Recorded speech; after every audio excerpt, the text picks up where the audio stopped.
जय हिंद दोस्तों, मैं राजकुमार आप सभी का स्वागत करता हूं ज्ञानपीठ जीके पॉइंट के इस यूट्यूब चैनल पर। दोस्तों, एसएससी एमटीएस परीक्षा 2023 और एसएससी सीएचएसएल के जो भी एग्ज़ाम आपके चल रहे हैं, साथ साथ हवलदार का जो आपका एग्ज़ाम होने वाला है उसके लिए, या कोई भी एसएससी का जो पेपर आप देने वाले हैं, सभी के लिए हमने जीके की मॉक टेस्ट श्रृंखला शुरू की थी। और इस मॉक टेस्ट श्रृंखला में एक और नया मॉक टेस्ट मैं एसएससी एमटीएस के लिए लेके आया हूँ। और आपसे एक रिक्वेस्ट है कि वीडियो का पूरा देखिएगा, ताकि जो भी हम 25 प्रश्न लेके आए हैं उनके बारे में आपको जानने को मिले। और दोस्तों, इससे पहले हम इस मॉक टेस्ट को शुरू करें, मैं आपको बता दूं, साइंस स्पेशल मॉक टेस्ट भी हम अपलोड करते हैं। साइंस के मॉक टेस्ट भी मैं अपलोड करता हूं, शाम को ये आते हैं आपके साइंस के मॉक टेस्ट। तो आप इन साइंस के मॉक टेस्टों को भी हल कीजिएगा, ताकि आपके जो भी एग्जाम है जिसमें साइंस पूछा जाएगा वो आपसे मतलब कोई क्वेश्चन बच के ना जाए। तो आज का मॉक टेस्ट स्टार्ट करते हैं। पहला क्वेश्चन आपकी स्क्रीन पर क्या कहता है। पहला क्वेश्चन कहा गया है, ताजमहल के अंदर के उद्यान को क्या कहा जाता है। दोस्तों, ताजमहल का जो अंदर का उद्यान है इसको क्या बोलेंगे, इसको बोलेंगे मुगल गार्डन। ऑप्शन ए इसका सही जवाब है। ठीक है, याद रखिएगा कि ताजमहल के अंदर का जो मतलब बगीचा है इसको क्या बोला जाता है, इसको मुगल गार्डन कहा जाता है। क्लियर, याद रखना इंपॉर्टेंट है। दोस्तों, अगर आपसे पूछा जाए ताजमहल का निर्माण किसने करवाया था, तो शाहजहां ने करवाया था, शाहजहां। और ताजमहल जो है ना 1983 में यूनेस्को की सूची में भी शामिल किया गया था। याद रखना इंपॉर्टेंट है, पूछा जाता है। अच्छा, ताजमहल के वास्तुकार कौन थे, उस्ताद अहमद लाहौरी ताजमहल के वास्तुकार हैं। और ताजमहल जो है ना ये यमुना नदी के किनारे है। कौन से शहर में है, आगरा शहर में, उत्तर प्रदेश का शहर है आगरा। आगरा में ताजमहल की मतलब बनवाया गया है, शाहजहां के द्वारा बनवाया गया है। ठीक है दोस्तों, तो एक चीज़ मैं आपको और बता दूं, जो आगरा में है ना मतलब ताजमहल है, ताजमहल के लिए संगमरमर कहाँ से आया था, तो ताजमहल के लिए संगमरमर जो है ये मकराना की खान से आया था, मकराना की खान। और मकराना की खान कहाँ पर आपकी, राजस्थान में है। ठीक है, तो इसका सही जवाब होगा ताजमहल के अंदर मुगल गार्डन है। वैसे एक मुगल गार्डन दिल्ली में भी है, और उसका नाम बदल के क्या रख दिया दिल्ली वाले का, अमृत उद्यान। राष्ट्रपति भवन में जो आपका मुगल गार्डन था उसका नाम बदल के हमने रख दिया है, राष्ट्रपति भवन में जो उद्यान है उसका नाम है अमृत उद्यान। याद रखिएगा, इंपॉर्टेंट पूछा जाता है। नेक्स्ट प्रश्न की ओर चलते हैं। निम्नलिखित में से कौन सी लक्षद्वीप की लोकप्रिय नृत्य शैली है। दो, लक्षद्वीप का डांस कौन सा है, तो इन ऑप्शन के अनुसार हम बात करें तो कोलकली। कोलकली जो है ये लक्षद्वीप का डांस है। और कोलकली का ये खास बात है कि पुरुषों द्वारा किया जाता है। ठीक है, एक समूह में होकर, तो ये आप याद रखिएगा, लक्षद्वीप का डांस है कोलकली। दोस्तों, लक्षद्वीप की राजधानी क्या है, कवरत्ती। लक्षद्वीप की राजधानी क्या है, कवरत्ती। इसमें कितने द्वीप हैं, 36 द्वीप हैं। और एरिया कितना है इसका, 32 वर्ग किलोमीटर। तो लक्षद्वीप में 36 द्वीप हैं और इसका एरिया 32 वर्ग किलोमीटर है। याद रखना, इंपॉर्टेंट पूछा जाता है। और क्या आपको याद रखना है, अगर आपसे पूछा जाए कि लक्षद्वीप कहाँ पर स्थित है, तो लक्षद्वीप अरब सागर में आता है, अरब सागर में आता है। और लक्षद्वीप जो है ना ये आपका एक कोरल आइलैंड है, मतलब यहाँ पे कोरल प्रवाल पाए जाते हैं। आप याद रखिएगा, इंपॉर्टेंट है, पूछा जाता है। ठीक है दोस्तों, लक्षद्वीप की राजधानी आपको बता दी है, वो है आपकी कवरत्ती। क्लियर। अच्छा, यहाँ पे लिखा गया कोली डांस। कोली डांस कहाँ किया जाता है, दोस्तों महाराष्ट्र में किया जाता है कोली डांस। महाराष्ट्र का डांस है आपका कोली डांस। कथक ये यूपी का डांस है, उत्तर भारत में होता है और क्लासिकल है। कुचिपुड़ी की बात करूँ तो कुचिपुड़ी डांस का नाम आंध्र प्रदेश के गांव के नाम पर पड़ा है, तो आंध्र प्रदेश का डांस है कुचिपुड़ी। आप याद रखिएगा, कोलकली लक्षद्वीप का। नेक्स्ट वन आपका, मोतियाबिंद के इलाज में किस दवा का प्रयोग किया जाता है। दोस्तों, मोतियाबिंद के इलाज में जो दवा हम प्रयोग करते हैं वो है लेटनोप्रोस्ट। ऑप्शन सी इसका सही जवाब है, लेटनोप्रोस्ट दवा का प्रयोग किया जाता है। याद रखिएगा, इंपॉर्टेंट है, पूछा गया है। क्लियर। चलिए अगले प्रश्न की ओर चलते हैं। क्वेश्चन संख्या 4, खाली स्थान रसायनों का एक समूह है जो कोशिका विभाजन और पौधे के गठन को प्रभावित करता है। तो दोस्तों, इसका सही जवाब क्या होगा, इसका सही जवाब होगा साइटोकाइनेसिस। साइटोकाइनेसिस एक मतलब केमिकल का समूह होता है, ये सेल डिवीजन में मदद करता है। ऑप्शन ए इसका सही जवाब है। ठीक है, याद रखिएगा, पूछा जाता है। क्लियर। चलिए अगले प्रश्न की ओर चलते हैं। निम्नलिखित में से कौन सा अनुच्छेद भारतीय संविधान में धार्मिक की स्वतंत्रता के अधिकार से संबंधित है। दोस्तों, धार्मिक की स्वतंत्रता के अधिकार से कौन सा आर्टिकल संबंधित है, तो आपको याद रखना है अनुच्छेद 25 से 28 में धार्मिक की स्वतंत्रता का वर्णन है। ऑप्शन डी इसका सही जवाब है। अनुच्छेद 25 से 28 धार्मिक की स्वतंत्रता के बारे में बात करता है। चलो एक क्वेश्चन आपको बताना है, भारत में कितने अल्पसंख्यक धर्म हैं। भारत में कितने ऐसे धर्म हैं जिनको अल्पसंख्यक धर्म का दर्जा दिया गया है भारत सरकार के द्वारा, तो ये मुझे कमेंट में लिख के बताइएगा। चलो संख्या मैं बता देता हूँ, 6 धर्म है। अब आपको बताना कौन कौन से धर्म है ये। ठीक है, जैसे आपके मुस्लिम हैं, सिख हैं, बौद्ध हैं, और 3 मैंने आपको बता दिए, तो आप मुझे 6 बताइएगा जो 6 अल्पसंख्यक धर्म कौन कौन से हैं। याद रखना, धर्म की स्वतंत्रता आर्टिकल 25 में आती है। नेक्स्ट प्रश्न आपका, आहार नाल के किस भाग में वसा का पूर्ण पाचन होता है। दोस्तों जो एलिमेंट्री कैनाल होती है, इसमें फैट का डाइजेशन कहाँ पे होता है, तो वसा का पाचन जो होता है ना, वो छोटी आंत में होता है। ऑप्शन बी इसका सही जवाब है, छोटी आंत। छोटी आंत की लंबाई कितनी होती है, लगभग 7.5 मीटर होती है। ठीक है, लगभग 7.5 मीटर होती है, आप याद रखिएगा। और खाना अंतिम रूप से जो पाचन होता है खाने का, और खाने का अवशोषण सबसे ज़्यादा कहाँ होता है, आपका छोटी आंत में होता है। फाइनल डाइजेशन और मैक्सिमम एब्जॉर्प्शन जो होगा वो छोटी आंत में होता है, आप याद रखिएगा। ठीक है दोस्तों, बड़ी आंत की लंबाई कितनी होती है, 1.5 मीटर। बड़ी आंत की लंबाई 1.5 मीटर होती है, याद रखना, पूछ लिया जाता है, इंपॉर्टेंट होता है ये। ठीक है, चलिए। अच्छा, अगर आपसे पूछा जाए कि मानव के आहार नाल की लंबाई कितनी होती है, तो लगभग 9 से 10 मीटर होती है। 9 से 10 मीटर मानव के आहार नाल की लंबाई है, याद रखना, पूछ लिया जाता है। क्लियर दोस्तों। अच्छा, पेट में कौन सा अम्ल बनता है जो पाचन में सहायक होता है, HCl अम्ल होता है, HCl। क्लियर, याद रखिएगा। नेक्स्ट आपका, किसी परमाणु के उच्चतम ऊर्जा स्तर में स्थित इलेक्ट्रॉनों डैश को कहा जाता है। मतलब है, किसी परमाणु के उच्चतम ऊर्जा स्तर में स्थित इलेक्ट्रॉनों को दोस्तों क्या कहा जाएगा, उनको कहा जाएगा संयोजी इलेक्ट्रॉन। ऑप्शन सी इसका सही जवाब है, संयोजी इलेक्ट्रॉन्स कहा जाता है, आप याद रखिएगा, पूछा जाता है। अच्छा, इलेक्ट्रॉन की खोज किसने की थी, तो जे टॉमसन ने की थी। जे टॉमसन के द्वारा इलेक्ट्रॉन की खोज की गई है, याद रखना, पूछ लेता है एग्जाम में, जे टॉमसन। क्लियर, याद रखेंगे। और इलेक्ट्रॉन पे चार्ज कैसा होता है, माइनस का। वैसे होता कितना है, -1.6 इंटू 10⁻19 कूलाम। क्लियर। क्वेश्चन संख्या 8 की ओर चलते हैं।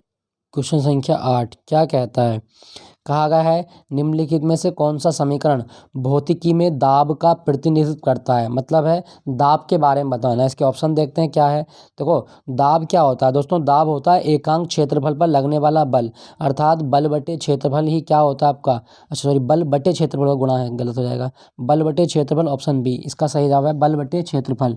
जो दाब होता है ना, वो बल बटे क्षेत्रफल होता है। अच्छा, दाब कैसी राशि है, दाब अदिश राशि है, याद रखना, दाब कैसी राशि है, अदिश राशि। दाब का एक मात्रक और होता है पास्कल, याद रखना, पास्कल किसका मात्रक है, दाब का मात्रक है। और वायुमंडल का दाब किससे मापते हैं हम, बैरोमीटर से। बैरोमीटर से वायुमंडल का दाब मापा जाता है। और बैरोमीटर में जो धातु प्रयोग करते हैं वो कौन सी होती है, बैरोमीटर में जिस धातु का यूज हम करते हैं वो होती है आपकी पारा, याद रखिएगा। तो बल बटे क्षेत्रफल ये दाब होता है। नेक्स्ट आपका, घो किस देश के पुरुषों के लिए पारंपरिक और राष्ट्रीय पोशाक है। दोस्तों घो पोशाक जो होती है ना, ये आपके भूटान के लोगों का पारंपरिक पोशाक होती है। भूटान की राजधानी क्या है, थिम्पू। भूटान की राजधानी थिम्पू। इसकी मुद्रा बहुत आती है एग्जाम में, गुलट्रम। गुलट्रम। और इसकी राजभाषा क्या है, जोंखा। भूटान की राजभाषा जोंखा है। भूटान का जो आपका राष्ट्रीय खेल है वो तीरंदाजी है, याद रखिएगा, भूटान का राष्ट्रीय खेल तीरंदाजी। क्या आपको पता है भूकंप को ड्रिक्यूल भी कहा जाता है, सॉरी भूकंप नहीं, भूटान का दूसरा नाम क्या है, ड्रिक्यूल। कभी आपके एग्जाम में क्वेश्चन आए कि किस देश को ड्रिक्यूल कहा जाता है, तो भूटान को ड्रिक्यूल कहा जाता है। ठीक है, और इसका नाम the land of thunder dragon भी है। The land of thunder dragon किसे कहा गया है, तो the land of thunder dragon कहा जाता है आपका भूटान को, थंडर ड्रैगन। क्लियर, याद रखिएगा, इंपॉर्टेंट है, पूछा जाता है। अच्छा, यहाँ पे लिखा गया है थाईलैंड। थाईलैंड की राजधानी बैंकॉक, बहुत आती है, थाईलैंड की राजधानी बैंकॉक। और यहाँ की मुद्रा है बात। क्या आपको पता है कि थाईलैंड का पुराना नाम श्याम देश था, श्याम देश। कभी क्वेश्चन आए कि किस देश को श्याम देश कहा जाता था, थाईलैंड को। क्लियर। अच्छा, यहाँ पे लिखा गया है वियतनाम। वियतनाम की राजधानी क्या है, हनोई। वियतनाम की राजधानी हनोई है। और यहाँ की मुद्रा को दोंग कहा जाता है, दोंग। कंबोडिया की राजधानी फनम फने है। ठीक है, नेक्स्ट आपका अगला प्रश्न, विष्णु के 5वें अवतार को क्या कहा जाता है। तो इसमें कहा गया कि विष्णु का 5वां अवतार वामन, विष्णु का 5वां अवतार वामन है। विष्णु का पहला अवतार क्या था आपका, मत्स्य अवतार है। ठीक है, 10 अवतार माने गए हैं। और 10वां अवतार जो होगा ना वो कल की अवतार होगा, याद रखिएगा, विष्णु का 10वां अवतार होगा कल की अवतार। क्लियर, याद रखना। नेक्स्ट आपका क्वेश्चन संख्या 11, इसमें कहा गया विशेषताओं का उनकी बाजार संरचना के साथ मिलान करें। विशेषताओं का उनकी बाजार संरचना के साथ में मिलान करना है। देखते हैं इसका सही आंसर क्या बनता है। कठिन प्रवेश अक्सर पैमाने की अर्थव्यवस्थाओं के कारण होता है। कठिन प्रवेश अक्सर पैमाने की अर्थव्यवस्थाओं के कारण। अच्छा, ठीक है। बाजार मूल्य पर ज़्यादा से ज़्यादा बेच सकते हैं। ठीक।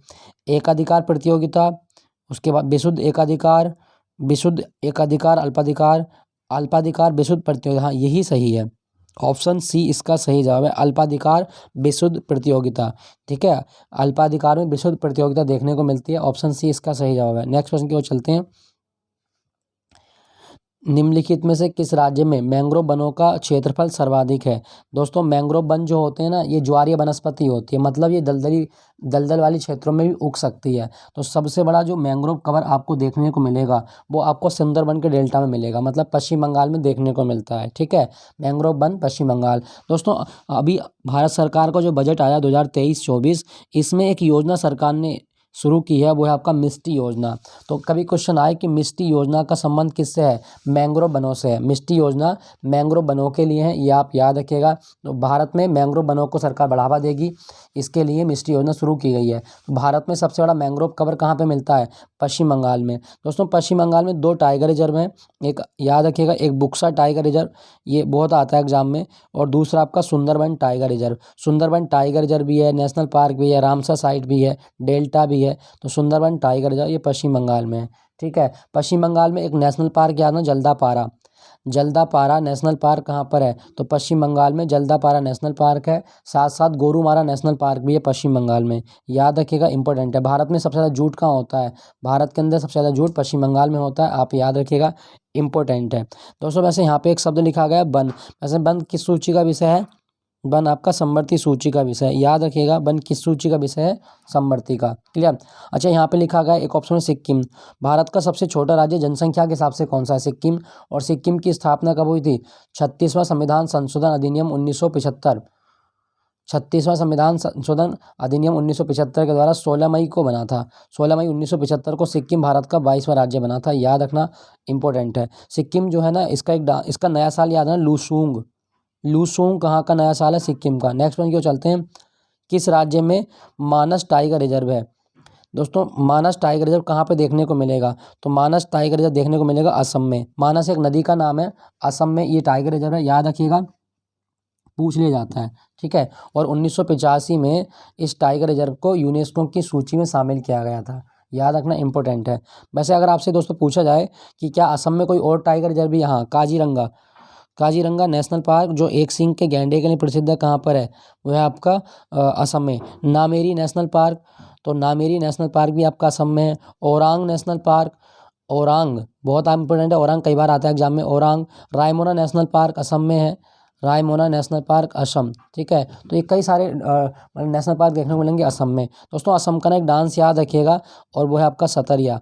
सतरिया डांस कहाँ देखने को मिलता है? असम में। और सबसे इम्पोर्टेंट बिहू, बिहू बहुत आता है, तो बिहू असम का ही एक डांस है। बाकी झूमुर भी होता है असम में, झूमुर। ठीक है, झूमुर भी असम में होता है। खेल गोपाल, कली गोपाल, ये सब असम के डांस हैं। भारत में सबसे चाय असम में होती है, याद रखिएगा, इंपॉर्टेंट है। अच्छा, क्या आपको पता है कि प्रोजेक्ट टाइगर की शुरुआत भारत में कब हुई थी? अगर आपसे पूछा जाए कि भारत में प्रोजेक्ट टाइगर की शुरुआत कब हुई थी, तो दोस्तों, भारत में प्रोजेक्ट टाइगर की शुरुआत हुई थी 1973 में। 1973 में प्रोजेक्ट टाइगर शुरू किया गया था, याद रखना, इंपॉर्टेंट पूछा जाता है। अच्छा, यहाँ पे लिखा गया है मध्य प्रदेश। मध्य प्रदेश में कान्हा किसली टाइगर रिजर्व है, बांधवगढ़ टाइगर रिजर्व है, और पन्ना टाइगर रिजर्व है, पन्ना, ये आप याद रखिएगा। केरल में पेरियार टाइगर रिजर्व है, पेरियार टाइगर रिजर्व केरल में है, इडुक्की जिले में आता है। तेलंगाना में कवल टाइगर रिजर्व है, Kawal, Kawal tiger reserve. Amrabad tiger reserve है, यहाँ पे अमराबाद टाइगर रिजर्व। बहुत सारे टाइगर रिजर्व भारत में है, ये आप याद रखिएगा। क्लियर। चलिए अगले प्रश्न की ओर चलते हैं। क्या कहा गया है? क्वेश्चन संख्या 14 की ओर बात करते हैं। अंतरिक्ष में जाने वाले प्रथम व्यक्ति का नाम क्या था? दोस्तों, अंतरिक्ष में जाने वाले पहले व्यक्ति कौन थे? तो वो थे आपके major Yuri Gagarin. Major Yuri Gagarin 1961 में ये पहली बार अंतरिक्ष में जाने वाले व्यक्ति बने थे, याद रखना, 1961 में गए थे। बोस्तोक वन इनके यान का नाम है, बोस्तोक वन, याद रखिएगा, इंपॉर्टेंट है, पूछा जाता है। अच्छा, भारत की ओर से सबसे पहले कौन गया था? राकेश शर्मा। अगर हम बात करें भारत की ओर से, राकेश शर्मा। वैसे अगर क्वेश्चन आए कि कोस्मोलॉजी क्या है? दोस्तों, अंतरिक्ष का अध्ययन कोस्मोलॉजी कहलाता है, याद रखना, इंपॉर्टेंट है, पूछ लेता है। क्लियर। चलिए अगले प्रश्न की ओर चलते हैं। क्वेश्चन संख्या 15 क्या कहती है? डैश भारत की सभी सैन्य शाखाओं के अधिकारियों और अन्य सूचीबद्ध कर्मियों के लिए सर्वोच्च वीरता पुरस्कार है। ध्यान रखना, सर्वोच्च वीरता पुरस्कार। दोस्तों इसका सही जवाब होगा परमवीर चक्र। परमवीर चक्र सर्वोच्च वीरता पुरस्कार है, याद रखिएगा। परमवीर चक्र की शुरुआत कब हुई थी? 1954 में। परमवीर चक्र की शुरुआत 26 जनवरी 1950। 26 जनवरी 1950 को परमवीर चक्र की शुरुआत भारत में कर दी गई थी। और बड़ा इंपॉर्टेंट क्वेश्चन अभी राजस्थान के एक एग्जाम में पूछा गया था, हाई कोर्ट के एग्जाम में वहाँ के क्वेश्चन पूछा था कि अंडमान निकोबार के जो 21 द्वीप हैं, अंडमान निकोबार के 21 द्वीपों का नाम बदलकर किसके नाम पर रखा गया है? तो परमवीर चक्र विजेताओं के नाम पर अंडमान निकोबार के 21 द्वीपों का नाम रखा गया है, आप याद रखिएगा। तो ये आप याद रखें। वैसे सबसे पहले परमवीर चक्र भारत में किसे मिला था? मेजर सोमनाथ शर्मा को। मेजर सोमनाथ शर्मा को सबसे पहला परमवीर चक्र दिया गया था, याद रखिएगा, इंपॉर्टेंट है, पूछा जाता है। क्लियर? चलिए अगले प्रश्न की ओर चलते हैं। कौन सा देश गेहूं का सबसे बड़ा उत्पादक देश है? दोस्तों दुनिया में सबसे बड़ा गेहूं उत्पादक देश की बात करें तो वो चीन है। ऑप्शन डी इसका सही जवाब है, चीन। ठीक है, चीन चावल के मामले में नंबर 1 पे आता है। चीन की राजधानी बीजिंग है। चीन की मुद्रा को युआन कहा जाता है, युआन, याद रखिएगा, इंपॉर्टेंट पूछ लिया जाता है। क्लियर? अच्छा दोस्तों, भारत और चीन की सीमा क्या कहलाती है? मैकमोहन रेखा। मैकमोहन रेखा ये भारत और चीन की सीमा रेखा कहलाती है, याद रखना, इंपॉर्टेंट पूछा जाता है। क्लियर? अच्छा, यहाँ पे लिखा गया आपका फ्रांस। फ्रांस दोस्तों ये जो इसकी राजधानी पेरिस है और पेरिस में यूनेस्को का मुख्यालय है। ब्राज़ील, यहाँ पे अमेजन वर्षा वन मिलते हैं और ब्राज़ील सबसे ज़्यादा गन्ना और सबसे ज़्यादा कॉफ़ी उत्पादन करता है। सबसे ज़्यादा कॉफ़ी दुनिया में कहाँ होती है? और ब्राज़ील में होती है। क्लियर? चलिए अगले प्रश्न की ओर। नूरजहाँ किस मुगल सम्राट की पत्नी थी? दोस्तों नूरजहाँ किसकी पत्नी थी? तो सिंपल सा क्वेश्चन है, आप बता सकते हैं। नूरजहाँ जहांगीर की पत्नी थी। Jahangir, option C. 1611 में जहांगीर की शादी हो गई थी नूरजहाँ से और इसका असली नाम क्या था? मेहरुन्निसा। नूरजहाँ का असली नाम था मेहरुन्निसा, याद रखिएगा, इंपॉर्टेंट है, पूछा जाता है। अच्छा, जहांगीर के बचपन का नाम क्या था? सलीम। जहांगीर के बचपन का नाम सलीम था, याद रखना, इंपॉर्टेंट है, पूछा जाता है। क्लियर? और एक चीज़ ध्यान रखना, जहांगीर के काल को मुगल चित्रकला का स्वर्ण युग माना जाता है। मुगल चित्रकला अपने चरम पर पहुंची थी जहांगीर के टाइम में। जहांगीर ने शराब की कंजम्पशन को बैन कर दिया था, तंबाकू, ठीक है, तंबाकू को खाना इसने बंद कर दिया था, आप याद रखिएगा। क्लियर? दोस्तों अकबर के बारे में एक चीज़ याद रखना, इसने दीन ए इलाही धर्म शुरू किया था 1582 में। तो कभी क्वेश्चन आए कि अकबर द्वारा दीन ए इलाही धर्म कब शुरू किया गया था? 1582 में दीन ए इलाही धर्म शुरू किया गया था। क्लियर? चलिए अगले प्रश्न की ओर चलते हैं। तराइन का युद्ध कब लड़ा गया था? दोस्तों तराइन का प्रथम युद्ध 1191 में हुआ था। किस किस के बीच में हुआ? पृथ्वीराज चौहान और मोहम्मद गोरी। 1191 में पृथ्वीराज चौहान और मोहम्मद गोरी के बीच तराइन का पहला युद्ध हुआ, जिसमें मोहम्मद गोरी को पृथ्वीराज चौहान ने हरा दिया। लेकिन 1192 में दूसरा युद्ध भी होता है और 1192 में जब दूसरा युद्ध हुआ तो मोहम्मद गोरी ने पृथ्वीराज चौहान को हरा दिया था। ठीक है, पृथ्वीराज चौहान हार गए थे। क्लियर? याद रखना, इंपॉर्टेंट है, पूछा जाता है। अच्छा, यहाँ पे लिखा गया 1526। कभी क्वेश्चन आए कि पानीपत का प्रथम युद्ध कब हुआ था? पानीपत का प्रथम युद्ध जो हुआ था वो 1526 में हुआ था। और प्लासी का युद्ध कब हुआ था? प्लासी का युद्ध हुआ था 1757 में, याद रखना, इंपॉर्टेंट है। क्लियर? नेक्स्ट प्रश्न आपका, तड़ित चालक का आविष्कार किसने किया था?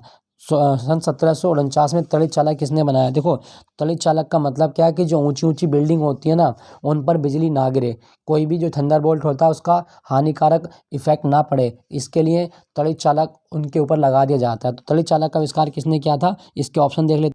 तड़ित चालक के आविष्कार के ऑप्शन है आपके बेंजामिन फ्रैंकलिन। ऑप्शन ए इसका सही जवाब है। तड़ित चालक का आविष्कार बेंजामिन फ्रैंकलिन ने किया था, आप याद रखना, पूछा जाता है। क्लियर? चलिए अगले प्रश्न की ओर चलते हैं। कहा गया है एक वस्तु उस समय स्थिर संतुलन में होती है। एक वस्तु कब स्थिर संतुलन में होगी? तो इसका सही जवाब होगा जब वह ब्राह्म की स्थिति में होती है। ऑप्शन ए इसका सही जवाब है, जब वह ब्राह्म की स्थिति में होती है तो स्थिर संतुलन में होती है। नेक्स्ट प्रश्न आपका, कहा गया है क्वेश्चन क्या 21, 21 में कहा गया खाली स्थान एक समतल सतह के माध्यम से सतह के लिए सामान्य चुंबकीय प्रवाह घनत्व और सतह के क्षेत्र का गुणज है। दोस्तों चुंबकीय प्रवाह घनत्व और चुंबकीय क्षेत्र की सतह का गुणज क्या कहलाता है? तो इसका सही जवाब क्या होगा दोस्तों? जो आपका चुंबकीय प्रवाह है ना, चुंबकीय प्रवाह समतल सतह के माध्यम से सतह के लिए सामान्य चुंबकीय प्रवाह घनत्व और सतह के क्षेत्र का गुणक होता है। तो चुंबकीय प्रवाह इसका सही जवाब है ऑप्शन सी, ऑप्शन सी। ठीक है। नेक्स्ट में आपका भारतीय संविधान में स्वतंत्रता शब्द का उल्लेख कहाँ से, किस देश से लिया गया है? दोस्तों जो स्वतंत्रता, समानता, बंधुता, 3 शब्द आप सुनते होंगे ना, गणतंत्र, स्वतंत्रता, समानता, बंधुता, तो ये हमने फ्रांस के संविधान से लिए हैं। ऑप्शन सी इसका सही जवाब है, फ्रांस के संविधान से। दोस्तों जर्मनी से हमने क्या लिया? जर्मनी से हमने लिए हैं आपातकालीन उपबंध, लेकिन ध्यान रखना वित्तीय आपातकालीन उपबंध जो है वो अमेरिका से लिया गया है। ठीक है। यूके से हमने क्या लिया है? यूके से हमने संसदीय प्रणाली को अपनाया है, संसदीय प्रणाली। साथ साथ एकल नागरिकता की बात की गई है, रिट हमने यूके से ली है, याद रखिएगा। ठीक है। चलिए अगले प्रश्न की ओर। अच्छा यहाँ पे मैं आपको एक चीज़ बता दूं, संविधान दिवस भारत में कब होता है?